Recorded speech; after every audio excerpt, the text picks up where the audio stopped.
Well, good morning. Welcome to Mornings with Brian and Tyler. I am Brian Reagan. This is Tyler Kelly. And what chapter are we in this morning, old Jehoshaphat? We're in Acts chapter 27. All right. You know that has taken hold. I know. It's terrible. Brother Gary, other people in the church. Oh. Yeah, so when you see Tyler, don't say, hey, John Jacob Jingleheimer Schmidt. Say, hey, Tyler Jehoshaphat Kelly. And enjoy the laugh, because at some point Tyler will learn to laugh with it too. It might be a while. It might be. Acts chapter 27, the Apostle Paul, they are on their way to Rome, and they had left with a centurion of the Augustan regiment, and that's a big deal. It's kind of like saying, they put a major or a captain who was over special forces in charge of Paul's journey in today's terms. And they are making their way through the Mediterranean. It's a little bit slow going because of the weather. They did not leave at an opportune time, but they wanted to get there because he did appeal to Caesar, and they were trying to beat the weather, and they did not beat the weather. And eventually, of course, they are shipwrecked. And the Apostle Paul in verse 9 through 12 gives a word of prophecy. And Brother Tyler, if you don't mind reading that.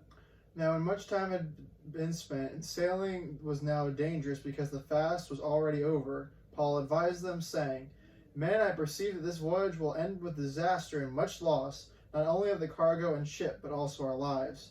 Nevertheless, the centurion was more persuaded by the helmsman and the owner of the ship than by the things spoken by Paul. And because the harbor was not suitable to winter in, the majority advised to set sail from there also, if by any means they could reach Phoenix, a harbor of Crete opening toward the southwest and northwest, and winter there. All right. Now the Apostle Paul, that was his advice, that was his wisdom.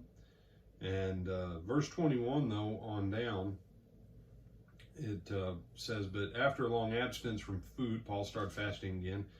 Paul stood in the midst of them and said, Men, you should have listened to me and not sailed from Crete and incurred this disaster and loss.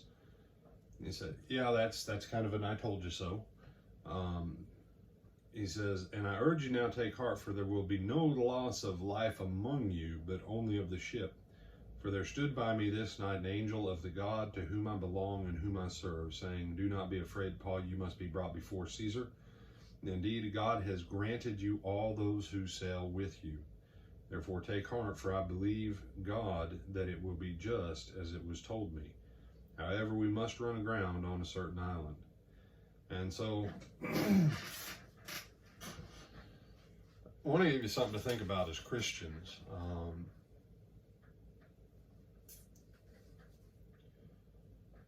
And in a couple weeks, we're going to start in on a lesson series on Sunday morning that's going to help some of this make more sense. The simple fact is, most of us don't understand the authority that we have in the world in which we live as Christians. You remember, Tyler, what did Jesus say about our works because he went to the Father? Do you remember? Not off the top of my head. Jesus said, because I'm going to my Father, you'll do greater works than I do. And he said, well, no. I've heard preachers for years explain that verse away. Simple fact is, Jesus expected us to do great things. Great things like he did, and greater. He said, that's why I'm going to my Father, because you guys are going to do greater things than I do. Jesus came and built a framework for us, but once he went back to heaven, he had a different realm of what he could empower us with than that with which he himself could be empowered. And as long as he was in human flesh, he was limited to what one man could do. But through his disciples, he would do many things. And I want to give you something to think about concerning your Gentile friends, your unconverted friends and family members or business associates. You have a realm of dominion because you operate as a priest and king of Jesus. That just like Paul, God says, Paul, I've given all these lives under your command. Now, from the world's perspective, they were under the command of the centurion. But from God's perspective, they were all in Paul's power. Because Paul was operating within the authority of Jesus Christ, who has all authority on heaven and on earth. As you read back through Acts chapter 27 and on, and tomorrow, of course, we'll look at Acts chapter 28, don't miss the fact that there are two systems running concurrently in this world, the system of the world and the system of Christ. And if we don't take ownership and walk within what Christ is doing in his church and in us as Christians, and what the realm of being the elect that we've been talking about in our Twilight Talks, and of what it actually means to be the church, and why that word church so agitated and disturbed the ancient world, then we're going to miss out on what God would like to do in our world, because frankly we're not going to be in a position to do anything for him. Because